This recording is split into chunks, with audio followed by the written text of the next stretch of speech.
مسلمانانی غەزە نزیکەی 12 مانگ زیاترە بێ لە ناڕەحەتی و ئەشکەنجە و ئازاردان.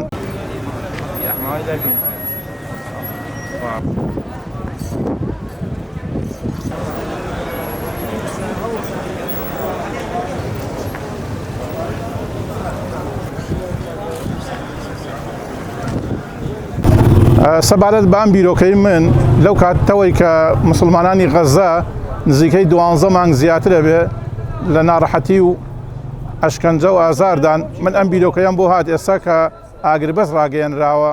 ئەم ئاگربەسەش کە خۆشحاڵی مسلمانانی هەمووی دنیا لێکەوتەوە، منیش پێم باش بوو بەم شێوازە خۆشحاڵی خۆم دەربڕم بۆ مسلمانانی غەزە بۆ خۆڕاگریان کە لەم تەکسیم پێیە.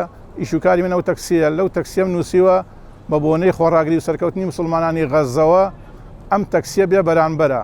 هەر کەسێکی شەر ئیشێکێ بوو ئەم تەکسیە من لە خزمەتیان بێ بەرامبەر هاوڵاتیان ئەگوازمەوە لە شاری سلێمانیدا. وەڵی کاردانەوەی و خەڵکە کاردانەوەیکی زۆر باشی هەیە. هەندێکیان ئەڵێ ئێمە سەر ناکەوین بڕۆ خەڵکە بگوازەرەوە کە قاڕادەیەک کەم دەسن. هەندێکشیان ئەڵێن هاتوون ئەڵێن ئەگەر پارەمان لێ وەرنەگری ئەمە سەر ناکەوین لەگەڵ تا. ئاواتم ئەوەیەم هەموو مسلمانانی جیهان سەرکەون، هەموو مسلمانانی جیهان یەکدەنگ بن، بە تایبەتی مسلمانانی غەزە کە چەندەها ساڵە زایۆنیستم زوڵمیان لێ دەکا. ئاواتمەوەی سەرکەون وەکو گەلانی تر بۆ خۆیان بژین بە ئازادی بە سەربەرزی لە وڵاتی خۆیاندا.